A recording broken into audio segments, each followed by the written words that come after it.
All right, so last time we were talking about dipoles and we didn't get a chance to finish it. So we're going to very quickly finish talking about dipoles and then we're going to move into a separate discussion. So we're going to talk about the dipole field. Oh, why is this blue? Probably because my wife chose blue. There we go. So we're going to talk about the dipole field. So far, all we've done as of Thursday was we talked about the effect external fields have on dipoles. But now we want to know what field a dipole itself creates. So we already know what a dipole field looks like close up, because we know what a dipole can be modeled as. It can be modeled as two separated point charges, both of which have the same magnitude of charge but opposite in sign, right? And so you could just add them together using field superposition to find the electric field of the combined dipole. But like what we did last time in lecture, we wanted to treat the dipole as a package, not as two separate charges that are held together, right? So what we would like to do is we would like to be able to rewrite the electric field of the dipole in terms of just the dipole moment, because that's the descriptive quantity that tells us about a dipole, just like how the charge is the descriptive quantity that tells us about a monopole. So what we're going to do in order to basically stop caring about the fine details of the dipole, i.e. where the dipole is actually two separated charges, what we're going to do is we're going to look at dipoles from far away. At, say, a distance r, where r is significantly bigger than the dipole separation d. That's the thing that we're going to do.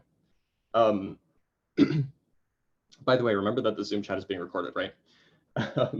So we're going to imagine that you zoom out on a dipole, so much so that you're a large distance away from the dipole, or a large distance away from the dipole, so much further away that your distance is much, much bigger than the actual separation of charges. So maybe the separation of charges is a millimeter, you want to go 5 meters away. That's a factor of 5,000, right? So much, much larger. So then we can use that to make approximations. So first, let's actually do a computation. Let's compute the electric field along the direction of the dipole.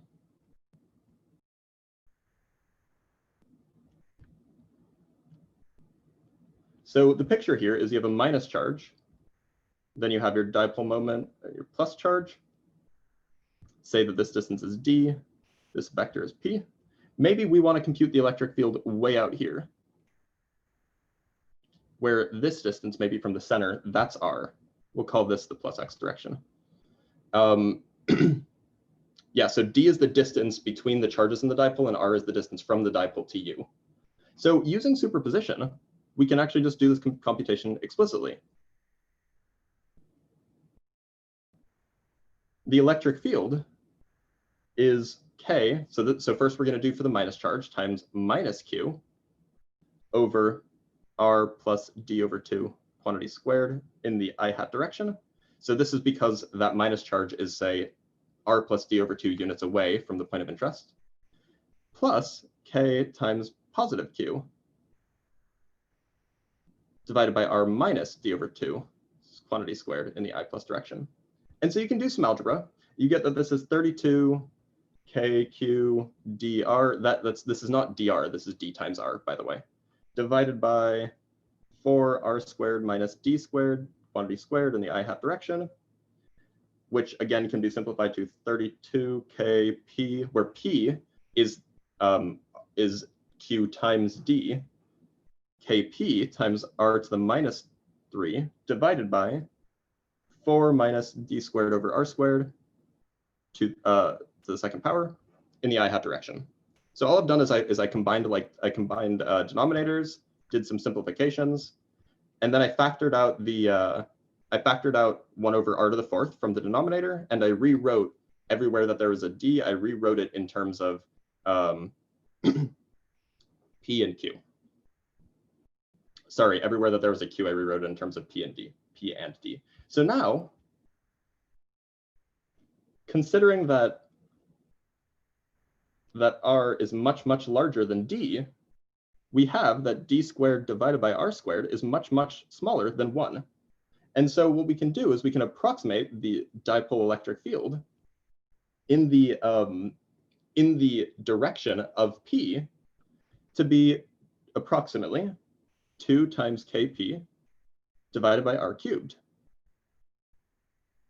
And I'll put in, drop my pen. And this is in the P hat direction. So P hat here is just indicating the direction that the dipole field is in. Note that P goes from left to right. So P in this case was in the X direction. This is just in the direction of the dipole. Note that this doesn't tell us anything about the electric field, say here. That's not in the direction along the dipole. This is just a calculation in the direction of the dipole. And so we can actually compare this with the electric field of a monopole. The electric field of a monopole is KQ over R squared in the R hat direction. And so what you can actually see is that the dipole electric field goes with the inverse cube of the distance as opposed to the inverse square of the distance. So the dipole field is weaker over distance than the monopole field is. And maybe that's not surprising because the electric field is partially canceled out because there's a positive and a negative part to the electric field of a dipole. Now you can do this whole calculation and you can be careful with your geometry and do everything. And you can actually compute the electric field of a dipole in general at any position. And so I'll just give that to you rather than deriving it. The full electric field of a dipole, this is an approximation. You assume that the distance d is very small.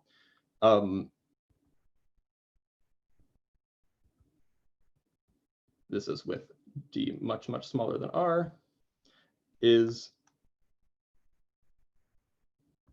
yes, in fact, this is precisely what this does. The electric field of a pure dipole is what I'm about to write. So it's K times 3 times P dot R in the R hat direction minus the vector of the dipole moment divided by R cubed. Yeah, it would change depending based on the orientation of the dipole. Yeah. So you can see that the electric field, so all I computed here was the electric field in the direction of the dipole. So if you rotate the dipole, then this will tell you the electric field at a different place. But this is the full electric field of a dipole when you assume that the dipole separation is small compared to R. It's a little bit complicated to derive, so we're not going to do it, but please trust me. So something for you guys to check is that when P aligns with R, that would be this case, right? That would be this simpler case. So you guys should check that when P aligns with R, that you get this result up top, that this result simplifies to this one. That would be a good check for you guys to do. And something to observe here is that even the full electric field goes as 1 over R cubed. That's still true. So this is a useful, it's a useful heuristic that dipole fields go as 1 over R cubed and monopole fields go as 1 over R squared. It turns out you can actually extend this idea to quadrupoles. It's a dot product because they're both vectors. To quadruple fields, after you do the calculation, and even that for quadrupoles, it's even more complicated, but for the electric field of a quadrupole, they go as 1 over R to the 4th. And then for the next thing up, octupoles, the electric field goes as 1 over R to the 5th, and so on. We're not going to actually use those, but there is a formalism for how to understand monopoles, dipoles, quadrupoles, octupoles. You usually don't go higher than octupoles because you can't really make that configuration in 3D space, but there's such a thing as a decisectipole moment, and so on. Yeah, this is the general one for any R and any P, as long as D is much smaller than R. So that's all I wanted to say on dipoles. We're going to kind of change topics now. We're going to talk about conductors. So let me just, P is the dipole moment. It's the dipole moment vector. It's the go back and look at lecture 2 for a reminder on that. So just as a quick aside before we talk about conductors, so we can use the more common language. So from now on, we are going to use a different constant. We're going to use the constant 1 over 4 pi epsilon naught instead of k. So anywhere that you would see k, you see replace it with 1 over 4 pi epsilon naught. And all that means is that epsilon naught is just a new constant that is related to k by the relationship epsilon naught is 1 over 4 pi k. And we can just explicitly calculate that value. It's about, let me make these squiggly. It's about 8.85 times 10 to the minus 12th coulombs squared per Newton meters squared. The reason why we do this, why we're going to use this constant from now on, is because it makes some formulas more simple, and it also is kind of it's also the more standard constant to use. This constant has a name too. It's called the permittivity of free space. Tivity has 2 T's. And it is how permittive free space is, whatever that means. It's just the name at this point. So written in terms of this new constant, we can actually write the electric fields of the things that we know. The electric field of a point charge at a distance r away has magnitude q divided by 4 pi epsilon naught r squared. The electric field of a line charge, an infinite line of charge that's uniformly charged, of course, has electric field lambda over 2 pi epsilon naught times r. And the electric field of a plane charge, which we already know doesn't depend on distance, is just sigma over 2 epsilon naught. So all I've done is I've substituted in, anytime I see a k, I substitute it in with 1 over 4 pi epsilon naught. That's all. It's just a different constant to get used to. All right, so now that we have that under our belts, we can actually move on and talk about conductors. So let's do that. So conductors. We're going to spend the first half of, or the next half of lecture on conductors, and then we're going to move on to Gauss's law, hopefully we'll make it there. So just as a word of caution, everything that we're about to talk about at all in with regards to conductors only applies when we're talking about electrostatics.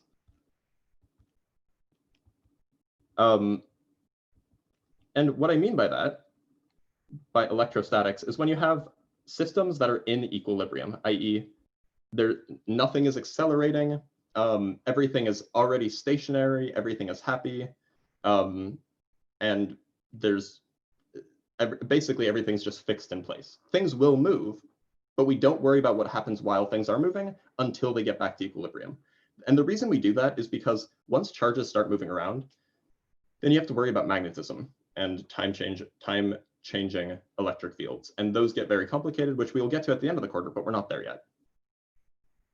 Right, okay, so let's talk about conductors. So suppose we have a rectangular slab conductor. It's just like a hunk of metal.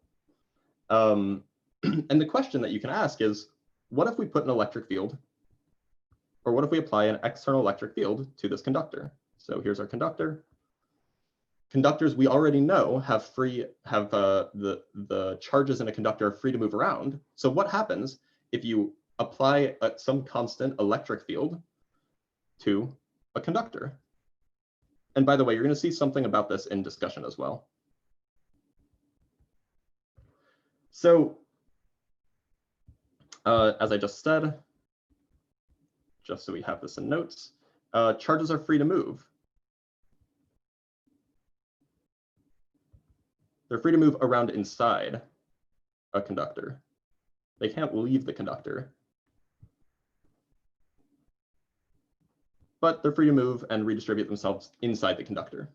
So we already know what happens when a charge experiences an electric field, right? We know that positive charges move in the direction of the electric field.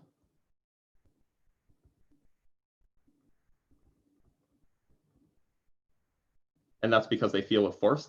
Remember that the force on a charge is equal to the charge that the force is acting on times the electric field. So if the charge is positive, then the force is just in the same direction as the electric field. And we know that negative charges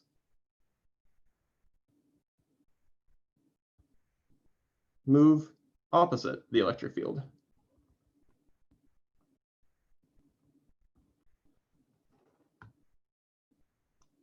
So because they have a negative charge, the force has a negative sign in front of it because you're multiplying the electric field by a negative number. So in this case, the positive charges, let me draw the picture again. You'll have positive charges that move to the right of the conductor.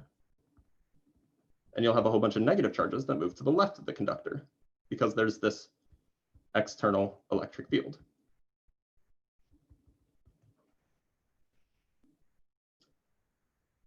So then the question is, so clearly some sort of separation occurs, right? Because if there is an electric field, and as far as we know, electric fields don't just, like, there's nothing in our understanding of the electric field that just prevents it from being in place in the conductor. The charges in the electric field will move according to what the electric field would tell them, or according to how the electric field would tell them to move, by applying that the force is equal to the charge times the electric field. So you'll have positive charges in the conductor move to the right because that's in the direction of the electric field. You'll have negative charges move to the left because that's in the opposite direction of the electric field. So this happens and it's observable, and you can go test it out at home if you want. But now we need to quantify this effect. We can ask the question, how much separation occurs? How much charge separation? Charge separation. Some charge separation does occur. We just want to know how much of it occurs. Like, how much charge do you have on either side? So the way to answer that question is to think a little bit more deeply about what's happening here, or about what's causing these charges to move and so on. So a consequence of the charge separation is that a new electric field starts to develop. A new electric field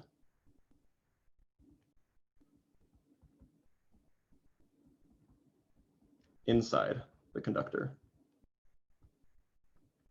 And what goes on outside the conductor, we just won't worry about yet. Yes, this comes by another word, polarization. But when I say charge separation, literally all I mean is that the charges, positive and negative charges, are separating, right? You're ending up with negative charges on one side and positive charges on the other side. So we get a new field inside the conductor because the charges are separating, right? So if we just look at just the charge configuration that I drew without the external electric field, like assume that this, like we're looking at just the electric field from this charge configuration because we're eventually going to superpose them. This would give us an electric field that points to the left, right? It points from positive to negative. Electric field lines always point outwards from positive charges and inwards to negative charges. And you would be correct in assuming that this would also point outwards this way, and it would point inwards here and so on. But we're only worrying about what happens inside for now. We'll talk about what happens outside later. So there is this field that starts to develop. As the charges separate, the field inside, due to this polarization or due to the separation of charges, increases. The magnitude of this electric field gets bigger as more and more charges separate. So then we can consider the superposition of the external electric field and the generated internal electric field. It tells us that the total electric field inside the conductor is just the sum of the external electric field and the internal electric field.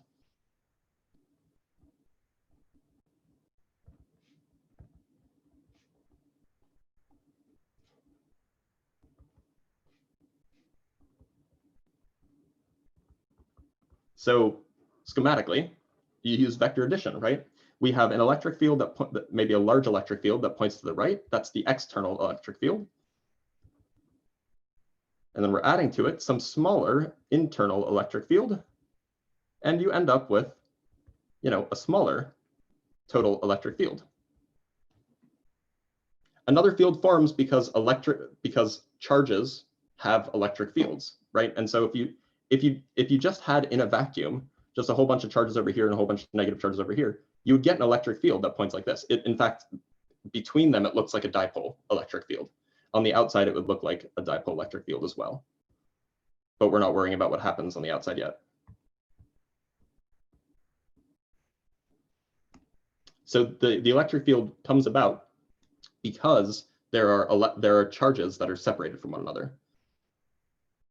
Well, so it's not that the charge separation does that. It's that the fact that charges are separated means that there is an electric field. So when the charges are on top of each other, there's no electric field there, because there's any electric field that the positive charge would produce, the negative charge would exactly cancel out. It's once they start separating that they don't cancel out anymore.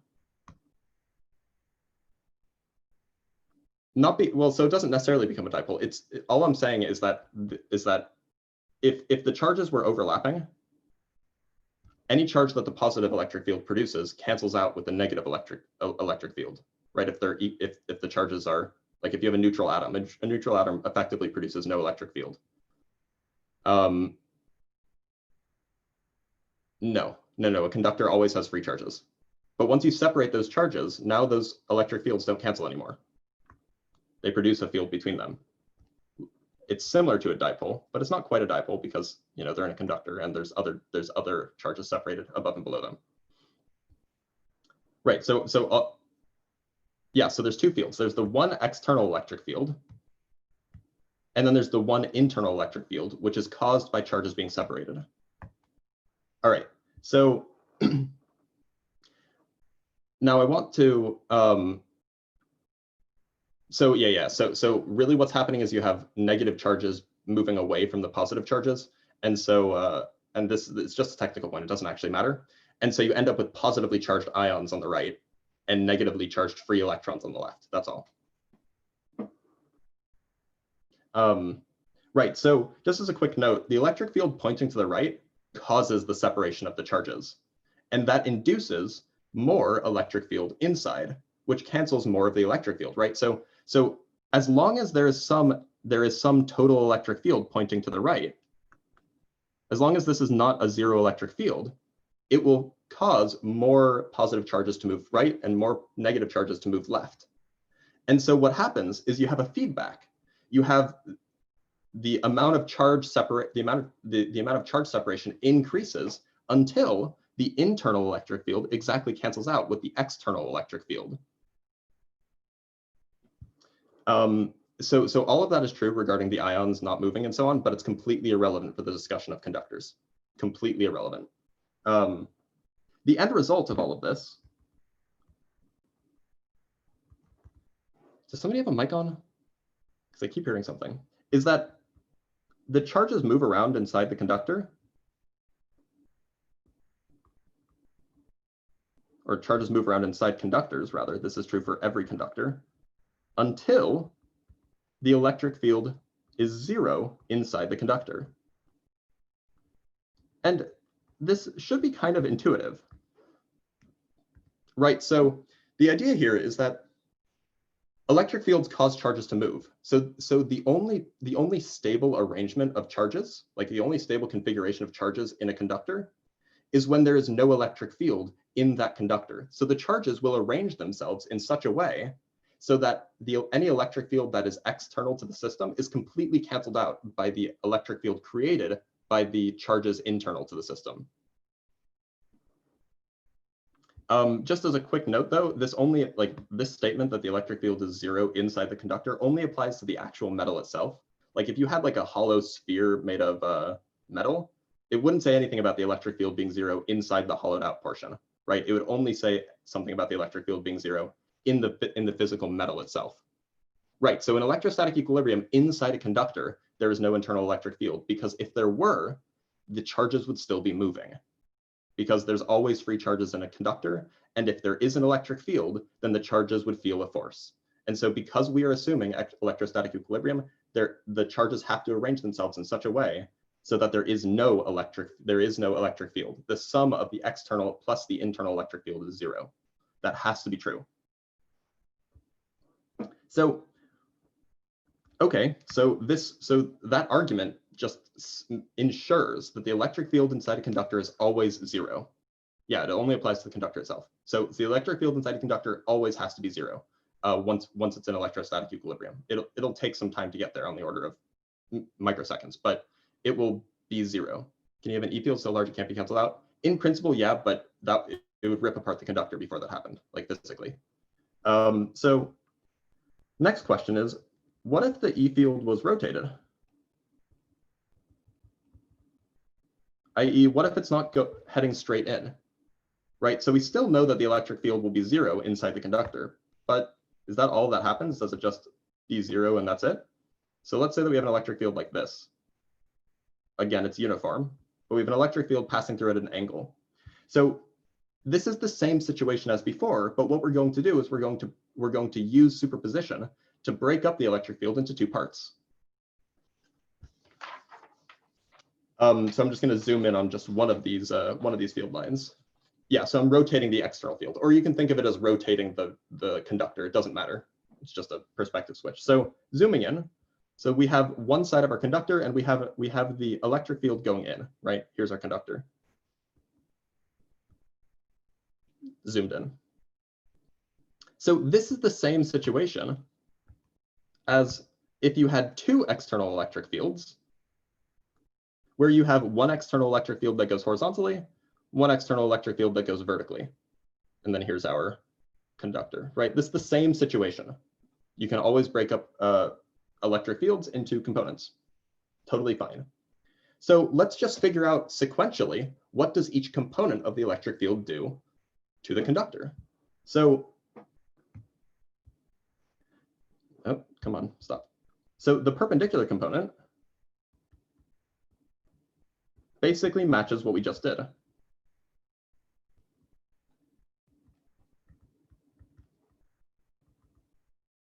So I'll call this E perp, and I'll call this E parallel.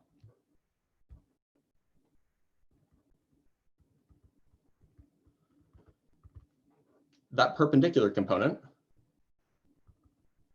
forces charge separation until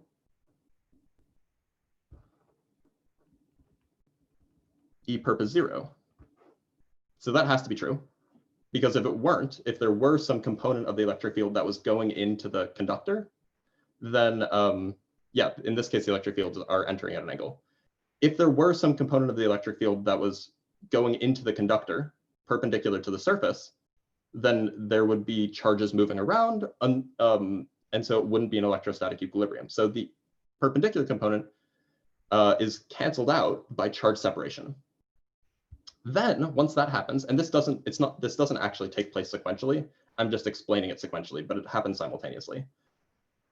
So then all we're left with is a parallel component of the electric field. So in this case, we would have a whole bunch of negative charges over here. This is our conductor, and then there'd be a far away, on the other side of the conductor, there'd be positive charges. But then in this case, we have a parallel component of the electric field. And we know, so test charge inside the conductor would read 0. Yes, yeah. So we know that charges move in the direction, it says E, that's a perp, sorry. I'll make that more clear. Perp, there we go. We know that charges will move if there's an electric field. So in particular, these charges will be affected by the parallel component of the electric field. So what will happen is that the charges will move parallel to the surface rather than perpendicular to the surface.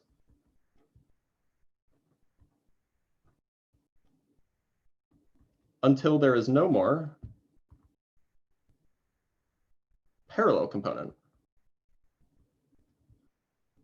So again, there is an electric field that can act on these charges.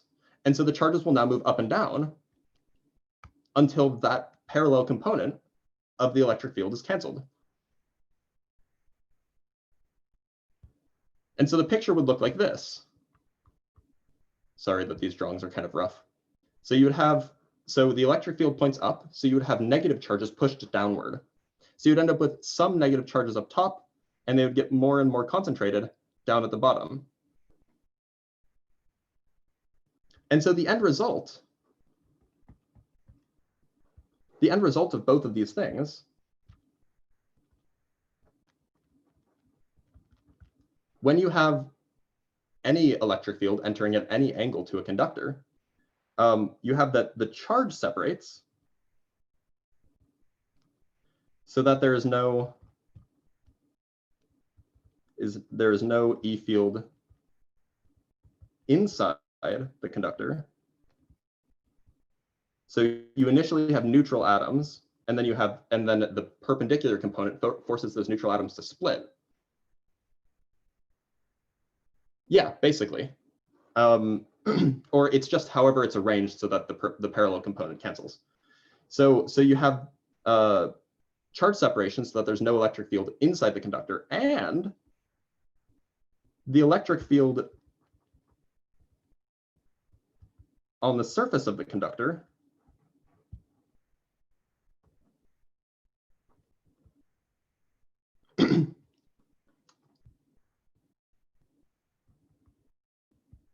is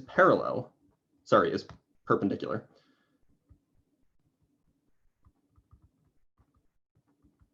to the surface.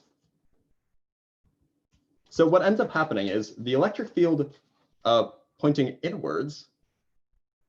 Yeah, so the electric field pointing inwards to the electric field, it gets to the edge and then it stops.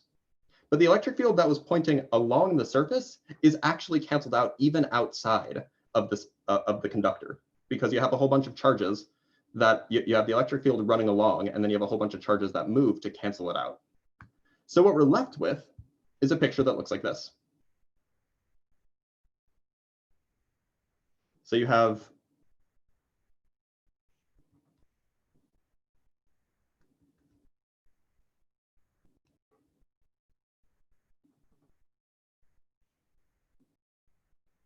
I'm doing my best to draw this, but it's not going to be perfect.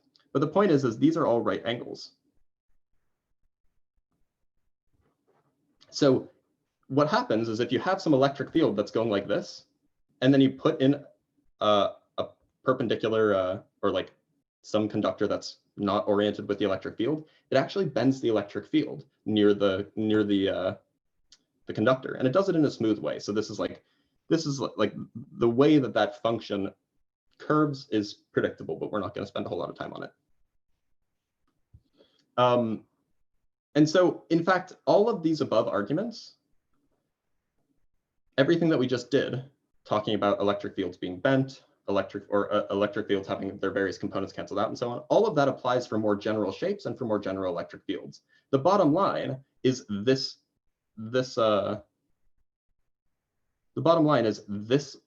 paragraph, that when you put a conductor, any shaped conductor, in any shaped electric field, it will always be true that the electric field will be 0 inside the conductor, and it will always be true that the electric field will enter the conductor perpendicular to the surface. Because if that's not the case, then the charges will move around until that is the case. And we know that electrostatics means that the charges aren't moving around, so that has to be true. I know it's a lot to take in. You guys are going to go over this in discussion as well. Okay, so that's a lot of information about how the charge is distributed in the conductor and how the electric field looks outside a conductor. But let's zoom into the surface of a conductor and ask a different question. Let's ask about the field strength near the conductor. Right, so does what is the actual electric field magnitude near a conductor, and how does that relate to, say, the amount of charge on the edges of the conductor? So near the surface,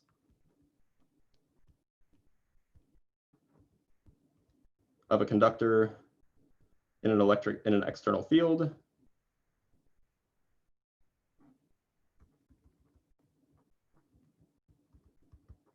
the fields look like this. So I'm going to do my best to draw this. It's kind of hard to do. So we're zooming in a lot. So we have our conductor, whatever it is. We have some electric field that goes, say, to the right. Drawing it in dotted lines, that way then I can differentiate between dotted and non-dotted lines. Then we have a whole bunch of positive charges that are doing their thing, being separated because, that's what they do when there's an electric field present from the negative charges. And so those charges, like I've mentioned, those charges produce their own electric field. You'll get an electric field outwards from the positive charge and inwards to the negative charge. So you'll have electric fields that point this way, and those run through the entire conductor and along the edges.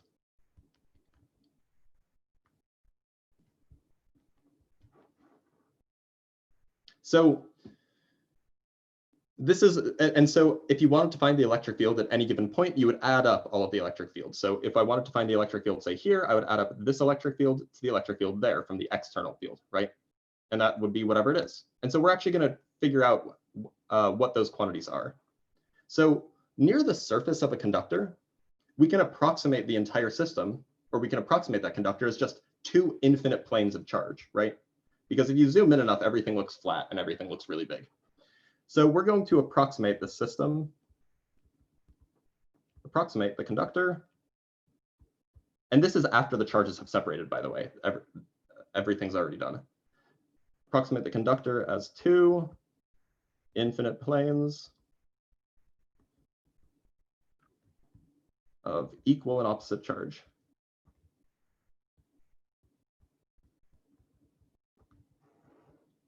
Yes, that's exactly what we're going to do, actually. So just as a reminder to everyone else, the electric field from an infinite plane of charge is sigma over 2 epsilon naught. Remember, it doesn't depend on distance. And just again, as a reminder, the sigma is the charge density on the plane. So it's a surface charge density on the plane of charge, right? So now we can actually use what we already know about what happens inside a conductor.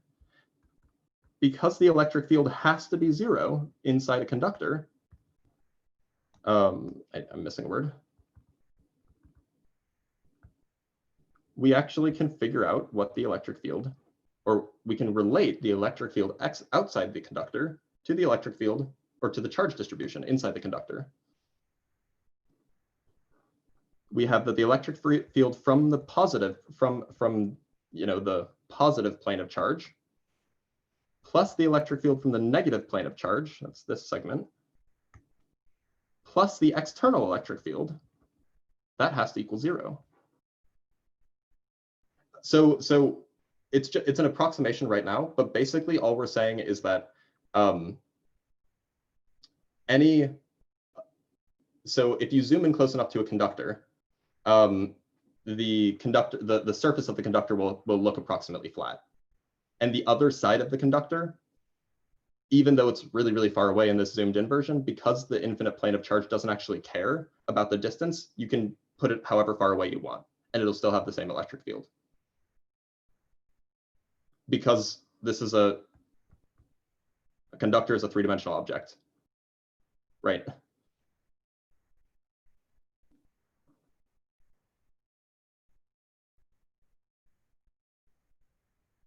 Yeah, this is a, yeah, sorry, I'm just drawing a cross-sectional picture. That's a good point though. Okay, so that's what the electric field should be, or that's what those three things should add up to 0. Now we know the electric field for a plane. So the electric field from the positive chunk, this should be, so this is inside the conductor, right? So for the positive chunk, that's pointing to the left. So it's pointing the minus I direction. So we would have sigma over 2 epsilon naught in the minus I hat direction. And then for the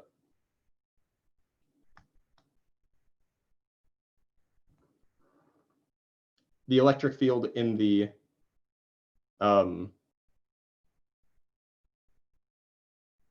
so the electric field for the negative charge, sorry, I was just making sure that I didn't make a mistake.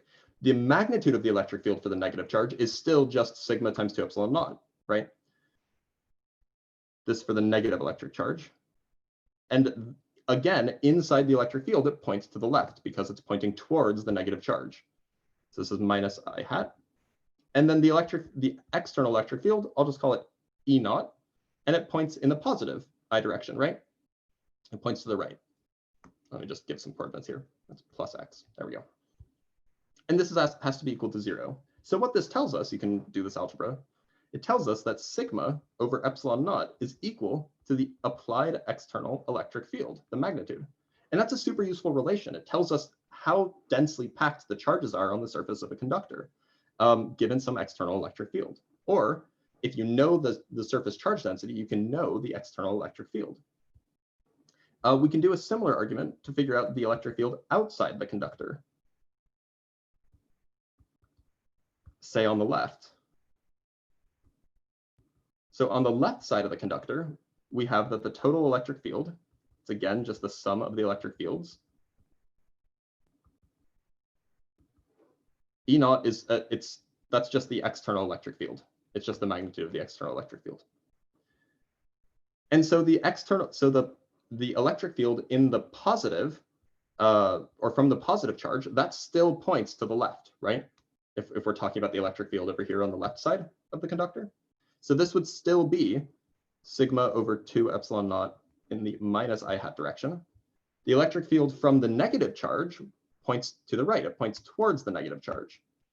Oops. So this would be plus sigma over 2 epsilon naught in the I hat direction, plus I hat direction. And then the electric field that's external is still just what it is.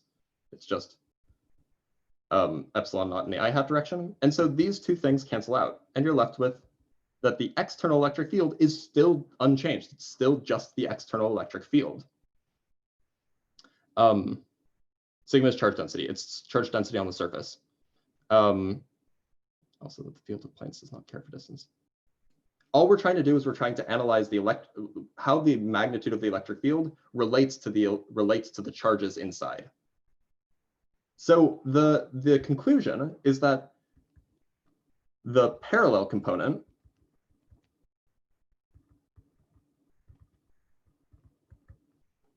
stays the same outside the conductor. So the question that you may have had at the beginning is, okay, so we know that the electric field inside the conductor becomes 0. What happens to the electric field outside the conductor? So what we did by doing this analysis is we confirmed that the electric field doesn't, the parallel component of the electric field doesn't change near the surface of a conductor. And we also figured out a relationship between the electric field, the externally applied electric field, and the density of the charges on the surface of the conductor. Right. Well, it's the magnitude of the parallel component. That's important. Sorry, this is the perpendicular component.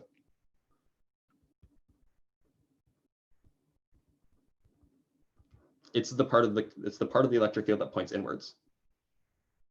Not really, because there's no negative mass.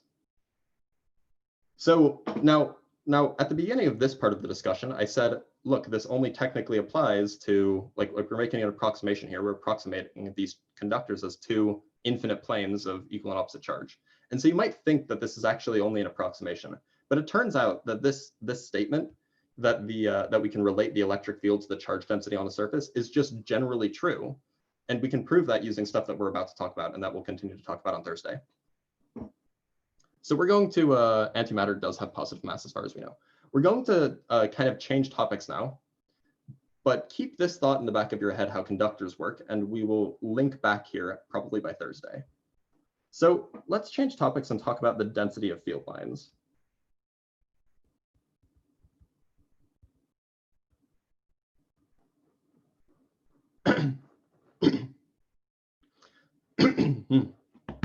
I'm alive.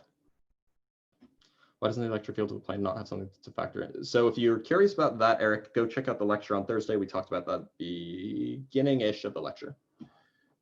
Or stick around after lecture and we can talk about it again.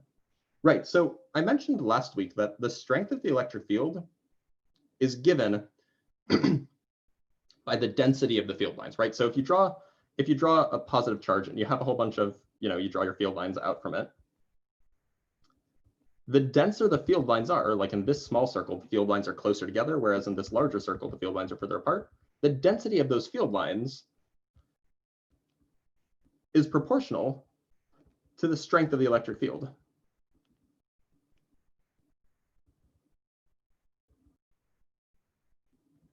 So I mentioned that, and then I just kind of said, believe me, and I didn't explain it. So we're actually going to make that statement precise now. Precise if I. So imagine that we have just like a square, or like a rectangular region, say of area A. Imagine that we had a whole bunch of field lines passing through it.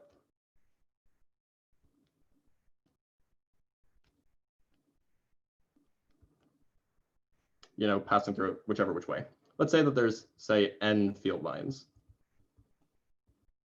Then the field line density, so you don't actually need to use conformal invariant theory at all to justify the statement about planes of charges. It's just a limit, and the distance happens to cancel out. But we can talk about that after lecture.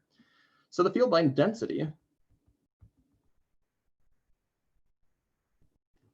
me move this a little bit over. It's just equal to the number of field lines passing through a surface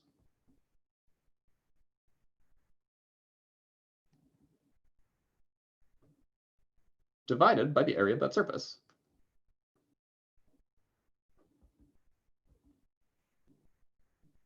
Right, that's all field line density is. It's stuff divided by distance or square distance, or distance area volume. In this case, it's area because field lines pass through things. So that's all the field line density is. Now you may have an issue with this because the question is like, how do you actually know how many field lines there are for a given electric field? And the point is that's not even a sensible question to ask because there's an infinite number of field lines at every point in space, right? Like there's not there are no gaps between field lines. It's just the way we draw them. So, but this notion of density still makes sense in a way. So let's talk about this a little bit. So if we take this square and we move it somewhere that has twice as many field lines passing through,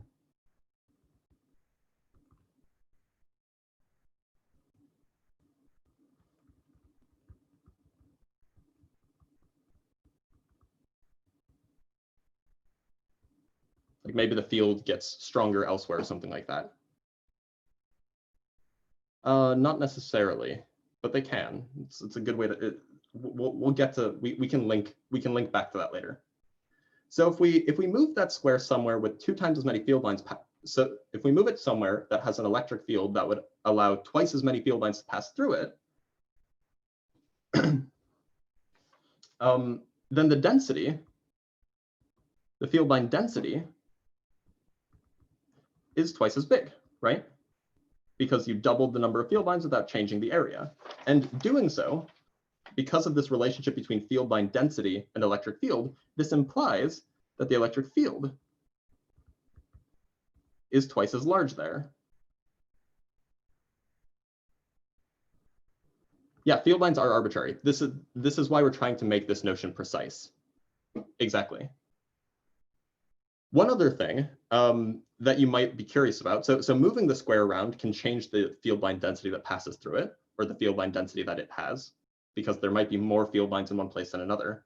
But also if you rotate the square, like if we put it on an axis and then rotate it, if you rotate it so that it's lined up with the field, none of those field lines will pass through, right? So depending on the rotation, you will get a different number of field lines. So also known as the orientation of the square. How does that affect the number of field lines? So as I just described, the orientation of the square could affect the number of field lines that pass through it. So we just make a decision. We just decide. We decide to define the density as the density of field lines as the density for a square that is perpendicular to the field lines.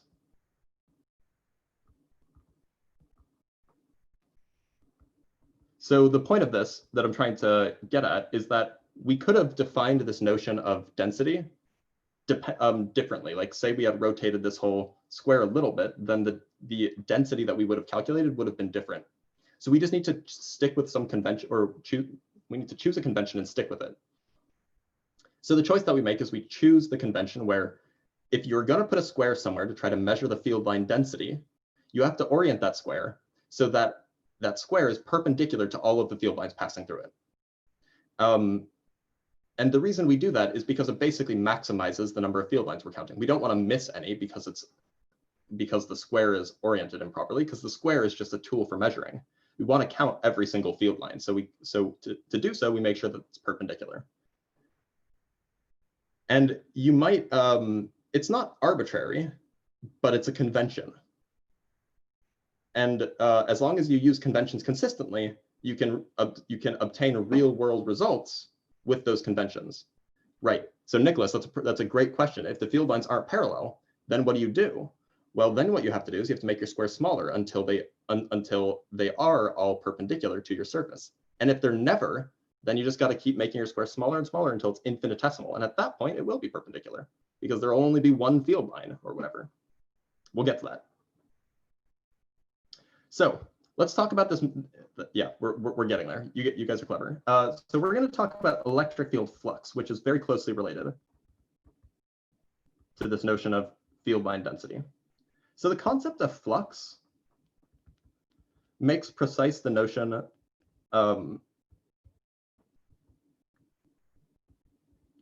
of how many field lines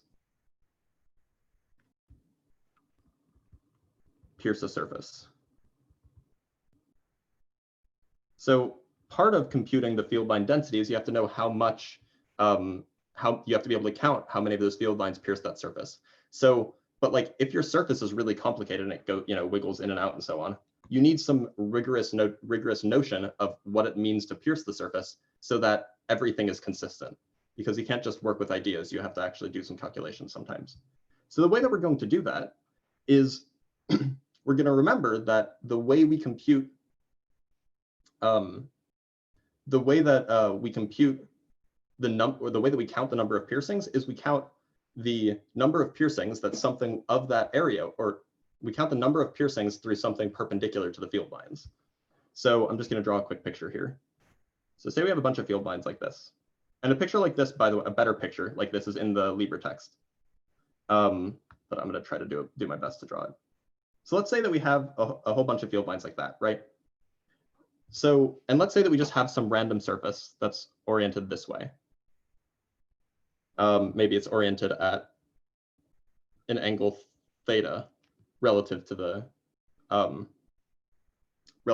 field lines. So if we want a way to count the number of field lines, well, we'd first have to orient that in the correct direction. So we're going to talk about flux now, which is a more generalized version of this number of field lines passing through a perpendicular surface. So flux, and I'm going to name this surface A. Flux through the surface A is given, this is the electric field flux, by the total number of field lines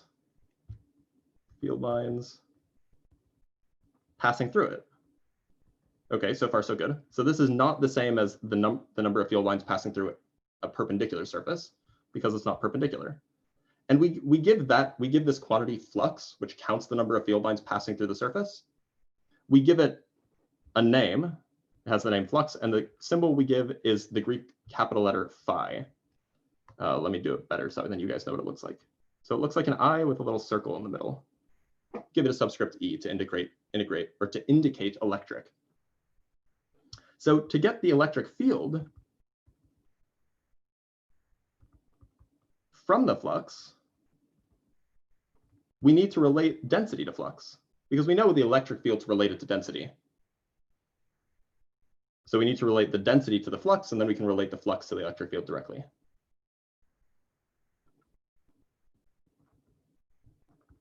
Sorry, it's a Greek letter. I didn't pick it. So the way that we measure density is with perpendicular surfaces. So we can't use this surface to measure the field line density, right? We have to measure it with the perpendicular surface.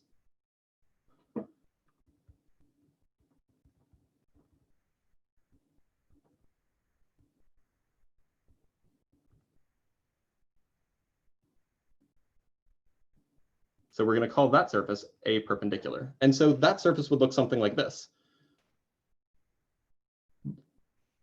So that surface, a perpendicular, is just what that surface would be if it was oriented, if it was rotated. And so because the density is just basically proportional, so Flux just measures the number of lines through A, not the amount of charge through A. Yeah. We're not talking about charge yet. Flux just tells you how many lines passes through that thing. It doesn't tell you about charge density either. Sorry, field line density. So that implies that the electric field, so how do I want to phrase this? So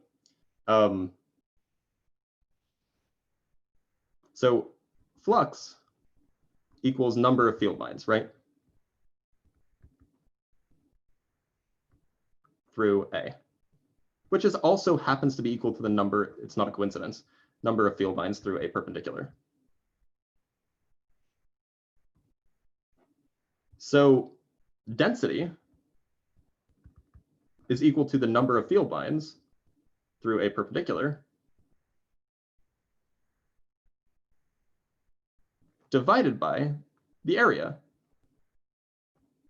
of a perpendicular, right? And we know that the electric field is proportional to, in some sense, the density. So what we actually end up saying is in fact, if we just choose the right units of how to count field lines, we actually make this an equality. Because a proportionality just means that there's something that converts the units appropriately. So we choose correct units. We get that the magnitude of the electric field is equal to the density. So this is all to go, we're almost there. This is all to say that the magnitude of the electric field, yeah, fine, I'll use the proportionality symbol. The magnitude of the electric field is phi sub E divided by a perp. And I'm actually just going to write E without the magnitude and the vector symbol, just E. So hopefully everybody followed this chain of logic, how we got here. And then, because this is just the projection, this A perp, it's just, all it is it's the perpendicular component of A. A perp is just A times cosine of theta.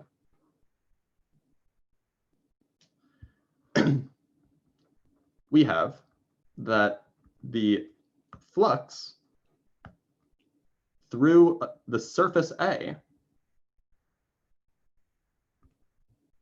is equal to E times A times the cosine of theta.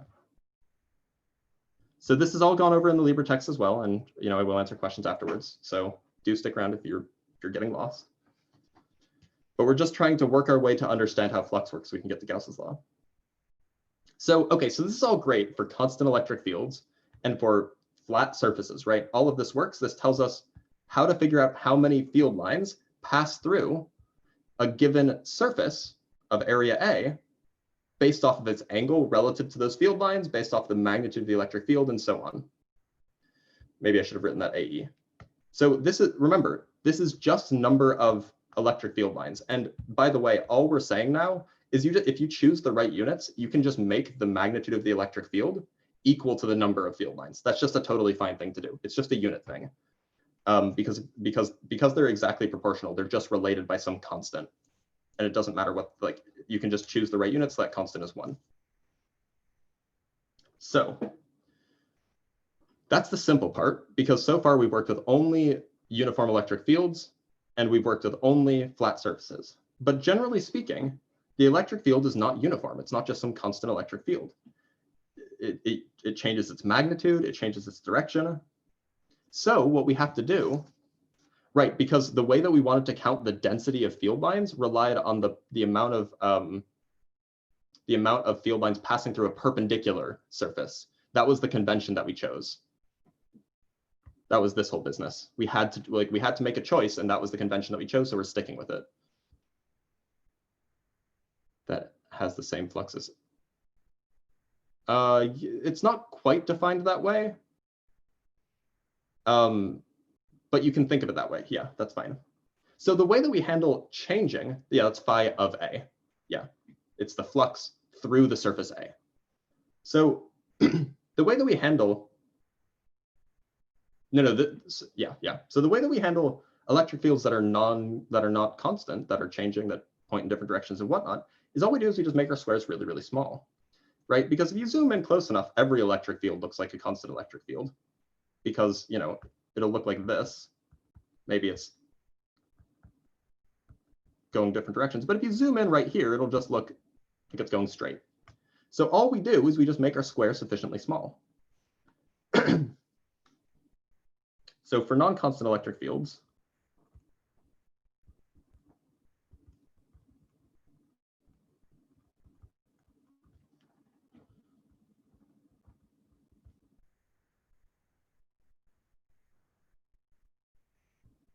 and by the way, making the squares infinitesimally small also helps us construct more complicated surfaces.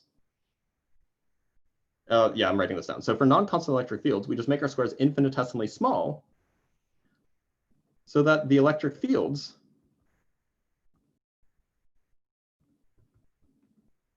can still be perpendicular to them in a particular sense. I'm going to put that in quotes. So we can still figure out the perpendicular number of piercings, because that's what we need to do. We need to figure out the number of piercings through a perpendicular area. And so so in order to have a perpendicular area have any meaning, you just have to make it infinitesimally small. So we just take A everywhere, we replace it with dA. We take the electric flux everywhere, we replace it with a small amount of electric flux everywhere. That's all we do. So that gives us, taking this relationship, it gives us that a small chunk of flux through a very, very small area has magnitude, or it's not a vector, so it just has the value. It's just E dA times cosine of theta. And I'm going to rewrite this as E dot dA. So the reason I wrote it as E dot dA is because this looks like it's the dot product between two things. One has magnitude E, one has magnitude dA. We already know that E is a vector. Now we just need to make sense of what the vector dA would be, and then this is a totally valid way to write it. So what does dA mean? Let's answer that question. Like, what is that vector? Well, it has to have magnitude dA without the vector symbol over it. So it has magnitude dA without the vector. It's just some differential area. How would making the plane infinitesimally small make the E fields perpendicular? It's that we can always choose an orientation of some infinitesimally small plane. So if you zoom in on an electric field, it will look uniform. And then you just have to choose the plane so that it's perpendicular to it. Choose your infinitesimally small plane. It's precisely that, Nicholas, yes. So given a curvy surface, let me draw a picture. Because the dot product gives you the cosine. This is a dot product of two vectors. So if we have a curvy surface and then dA is just some small chunk of this, dA is the vector that points out from that surface. So dA has magnitude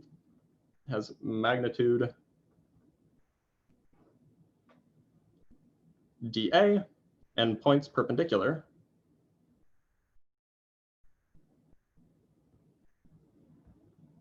to the surface it lies on.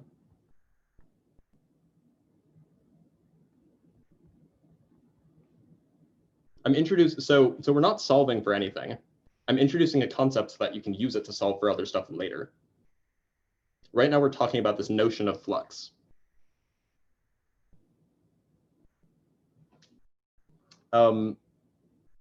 So dA is just a vector. It's just a vector, has a magnitude and direction. The magnitude is just the infinitesimal area, which might be dy dx, or it might be r dr d theta, or whatever. Right, precisely, Jacob. And the direction, it just points out of the surface. So imagine that this thing is bending. This points up and outwards, but it has magnitude dA. So that's all that dA means. And so now this thing is well defined because that dA makes sense. And keep in mind that that's consistent with our definition here. the dA vector for this surface pointed that way. It would point out of the surface. And so if you took the dot product of the electric field and that vector, it would be E times A times the cosine between them. Right. So if the electric field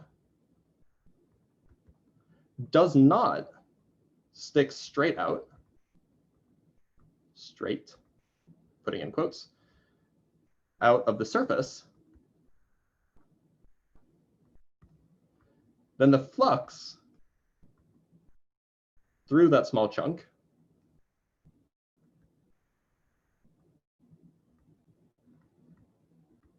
of surface is dE, sorry, and I'm going to explain this in a second. I just need to write that down. dE phi, or d phi E, is E dot dA. So what I mean is, let's say that you were given some surface and you wanted to find the flux through it, right? Because flux is a thing that tells you basically how many field lines pass through that surface.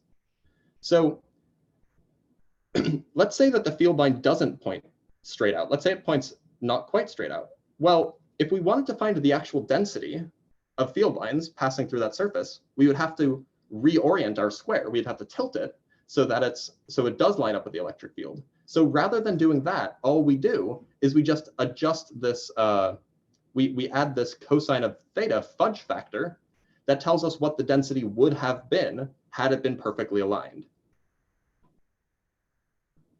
And so this dot product gives us a projection. It just tells us how much of that electric field passes through, how much of that electric field would pass through a surface that is perpendicular to the electric field. And so by taking the dot product of these things, it does that reorientation for us. And so we can still find the flux through some given surface. So what this all leads up to is that the flux over a finite surface, i.e. if you just have like a sheet of plastic or whatever, flux over a finite surface, not d phi I, phi sub E is an integral. You just add up all of the little baby fluxes through the little baby squares. So the flux through something, maybe call it just the surface, is an integral over the surface of the electric field passing through that surface, dotted in, to each of the little baby squares, and then you add them all up. That's what an integral is. So I'm going to work an example to make this a lot more, to hopefully make this make a lot more sense. So let's work an example for the next 8 minutes or so. Yeah, and then we'll have to continue on Thursday. Hopefully this will all make sense by Thursday. So let's ask the question, what is the flux across a sphere of radius r enclosing a point charge q? So this should be the simplest example.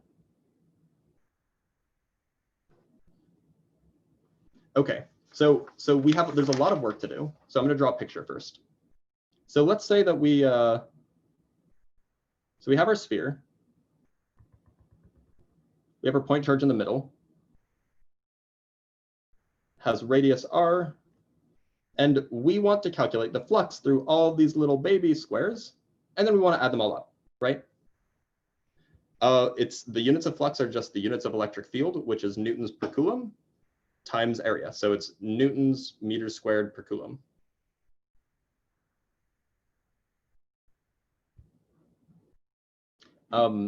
Right. So our electric field, we know the electric field around a point charge. It points outwards, right? Points radially outwards. So we're actually kind of already good. Because in particular, for every tiny little baby square on our sphere, because we're trying to add up the flux through each of those little baby squares on our sphere, for every little baby square, the electric field points in the same direction as the differential area, because the differential area also points out, right? So it's already perpendicular.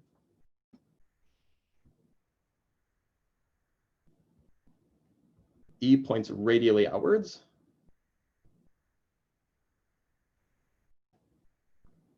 we have that the electric field is parallel to dA, and so E dot dA is just the magnitude of E times the magnitude of dA, which is just dA. No, so flux has a, yeah, it has a square dimension. Yeah, it has dimension meter squared, but it's Newton meter squared per coulomb. And so now we just need to figure out what these things are and integrate them over a sphere. So let's ask first what the electric field is, the magnitude of the electric field at some distance r. Because by the way, when you calculate this flux, you're calculating the flux at that place, right? So you have to know what the electric field is at the place that the square is at. Yeah, sorry. No. So E is parallel to dA, but it's perpendicular, and that's because dA is by definition perpendicular. It's the thing that sticks out of the surface. So the electric field for a point charge, hopefully you guys remember this, it's just, and I'm going to write it in terms of Q instead of K, or sorry, epsilon naught instead of K, it's Q over 4 pi epsilon naught r squared, right? dA points out of the surface. It points perpendicular to the surface. It does not point along the surface. Okay, so that's the electric field. We'll substitute that in later. What about dA? So the symmetry of this problem suggests that we should probably use spherical coordinates. So spherical coordinates would suggest that the area of this little square would be r squared sine theta d theta d phi, right? That's just the area in spherical coordinates. Remember, this is the area on the surface of the sphere. If we were doing a volume rather than an area, you would have a dr built in as well. And so the flux through this a sphere, that's a terrible S. It's an S2 of radius r. Now, you know what, I'll just write sphere because you guys don't know what S2 means. Sphere of radius r. This is an integral over the sphere. Why is my pen looking so strange now? This is a sphere of radius r, and it's an integral of E dot dA. And we already know, sorry, of magnitude of E times dA. Am I unfrozen? Wait, what conventions are switched? Okay, sorry, this is the conventions that we use in physics. Get used to it. So all I'm gonna do is I'm gonna plug this in. So we know how to integrate over a sphere. The bounds are pi for theta and 2 pi for phi. And so we have 0 to 2 pi. Oh, my pen is looking terrible right now. It's like not lining up with my actual pen. 0 to 2. What is happening? I promise that's not my hand. It's not actually writing like that. I'll just try to. Okay, well, I'm going to write it as best as I can. And then you'll have to look at the notes if it's not readable, the lecture notes. Or I'll write big so that it's less terrible. Yeah, I just still want to get this out. So I'm going to plug in E. I'm going to plug in dA. So we have Q over 4 pi epsilon naught r squared times r squared sine theta d theta d phi. Now the r squareds cancel, funnily enough. And so then this is just an integral of Q over 4 pi epsilon naught, 0 to 2 pi, 0 to pi of sine theta d phi. And you can do this integral. Yeah, I don't know why anyone would use phi as the not vertical one. Anyway, you can do this integral. It works out to just be 4 pi. And so you get Q over epsilon naught. So the flux through this sphere of radius r is just the charge divided by epsilon naught. It just is. No, so we use a different convention here. Theta goes from 0 to pi. Phi goes from 0 to 2 pi. Sorry. So this is so you might think that this is interesting, or maybe you don't think it's interesting. I think it's interesting because it seems like that the flux, you might think that the flux depends on the size of the sphere. Right. You might think that it depends on how big the sphere is. But if you think about it a little bit harder, you would realize that, Of course it doesn't depend on the size of the sphere, because you have the same number of field lines, right? The field lines, the amount of field lines coming out from the charge doesn't change. They just get further apart. But even though they get further apart, you have a bigger area encompassing all of them. So the field lines just don't change with like the total number of field lines just doesn't change with distance, which is something that should kind of indicate to you that field lines have a special property. It turns out field lines only ever start on positive charges and only ever end on negative charges. If there's not any negative charges to be found, those field lines will go on forever. And it'll be the exact same number of field lines a meter from the charge or a gigameter from the charge. They're just more spread out. There's an example in the textbook, which is the flux through a flat disk above a point charge. So you take a flat disk. So the picture is you have a point charge here, and then you have a flat disk above it, and you want to know the flux through it. That example is section 1.6, example 1.6.1. So go check that out. It's an interesting calculation to do. I suggest that you take a look at it. And I guess we will end there. We didn't get as far as I would have liked. I would have liked to actually introduce Gauss's law, but this relationship here is super interesting and super useful, and we'll talk about it on Thursday.